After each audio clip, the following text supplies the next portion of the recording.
En esta sección vamos a ver organismos. Un organismo es un ser vivo. Las características de un ser vivo son las siguientes. Adaptación, vivir y reproducirse en el medio ambiente en el que habitan. Metabolismo, que es la conversión de alimento en energía. Irritabilidad, que es la capacidad para percibir estímulos del medio ambiente. Crecimiento, que es el desarrollo del organismo por medio de nutrición. Nutrición, que es la obtención de alimentos que permiten el crecimiento del organismo o del ser vivo. Estas son las características principales de los seres vivos. Vamos a ver ahora los organismos autótrofos y quimioautótrofos. Los organismos autótrofos son organismos que hacen su propio alimento. Usan clorofila y glucosa para fotosíntesis. Incluyen plantas, musgos, cianobacterias y fitoplancton. Todos estos organismos pueden producir su propio alimento, por eso se llaman autótrofos. Trofo quiere decir que come, autotrofo que hace su propia comida. Los organismos quimioautótrofos se alimentan de químicos, compuestos no orgánicos, que ellos mismos producen. Es decir, se alimentan por sí mismos de compuestos químicos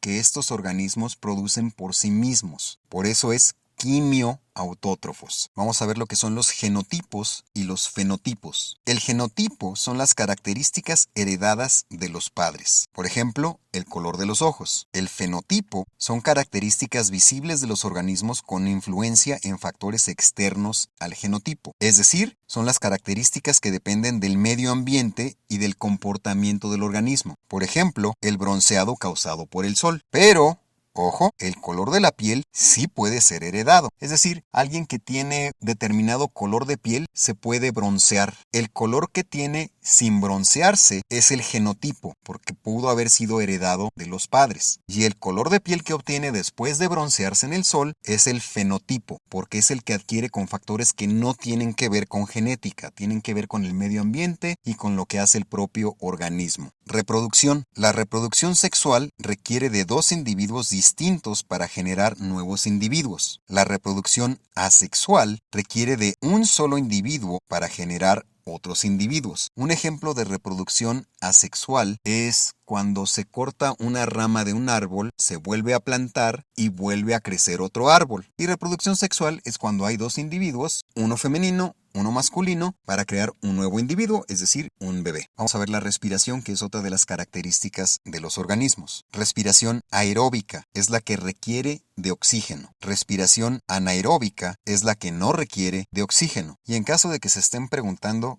¿quién podría no requerir oxígeno? Pues hay algunos microorganismos que no requieren de oxígeno. Por lo tanto, su respiración es anaeróbica. Ojo, los peces están respirando oxígeno. Están sacando el oxígeno del agua en la que nadan para poder respirar. Los seres humanos obtienen el oxígeno del aire. Recordemos que el aire es principalmente nitrógeno con un poco de oxígeno. Entonces los seres humanos simplemente respiramos ese aire, de ahí sacamos el oxígeno y así respiramos. Los peces sacan el oxígeno del agua. El agua es hidrógeno y oxígeno. Vamos a ver de manera breve a los tipos de animales que hay. Animales ovíparos nacen de un huevo. Animales vivíparos nacen por medio de parto. Animales mamíferos se alimentan amamantando de la madre al nacer. Veamos ahora la homeostasis, que es una de las características de ciertos animales. La homeostasis es la capacidad de un ser vivo para generar temperatura interna por medio de alimentación. La homeostasis es la capacidad para mantener un balance interior en base a intercambio de materia y energía con el exterior. Los animales que pueden generar homeostasis se conocen como de sangre caliente. Los que no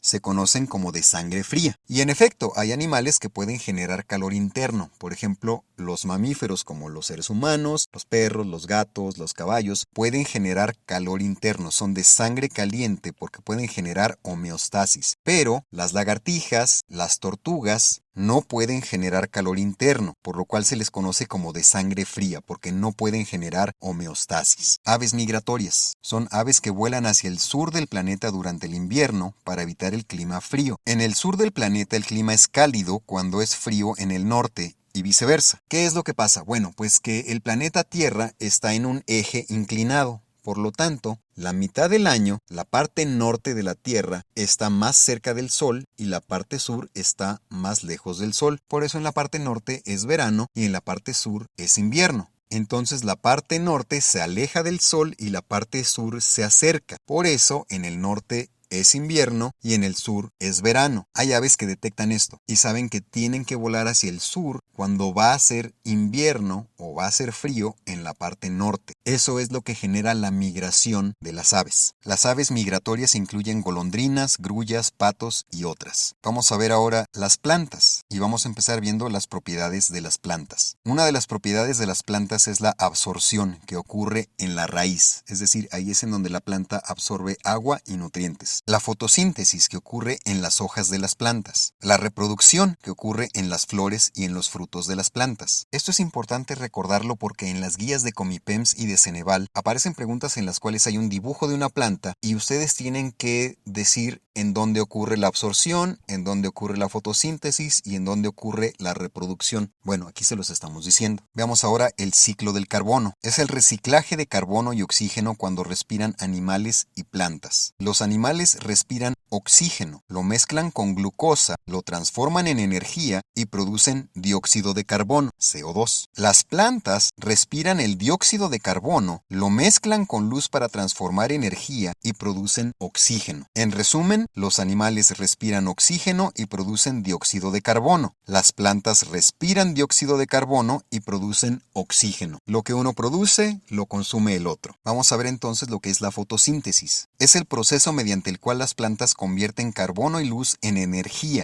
liberando oxígeno. Ocurre en un organelo llamado cloroplasto. Acuérdense de esto porque sí les pueden preguntar sobre esto en los exámenes de Comipems y de Ceneval. Y finalmente vamos a ver lo que es la panspermia. La panspermia es la teoría de que la vida en la Tierra llegó con esporas de un meteorito. Ojo, esto es una teoría. No se sabe a ciencia cierta si así fue como se originó la vida en el planeta Tierra o si originó de manera interna. Lo que sí es verdad es que sí hay ejemplos de meteoritos que contienen restos de microorganismos. Por esto es que una de las teorías que se manejan de cómo pudo haber iniciado la vida en el planeta Tierra es con esta idea de la panspermia. ¿Tenemos evidencia de que así fue? Pues no, realmente no. Tenemos indicios, pero no tenemos evidencia definitiva. Sin embargo, por alguna razón, en las guías de Comipems y de Ceneval preguntan por la panspermia. Entonces, pues recuérdenlo, es una teoría de que así pudo originar la vida en el planeta Tierra, por medio de esporas que llegaron de un meteorito.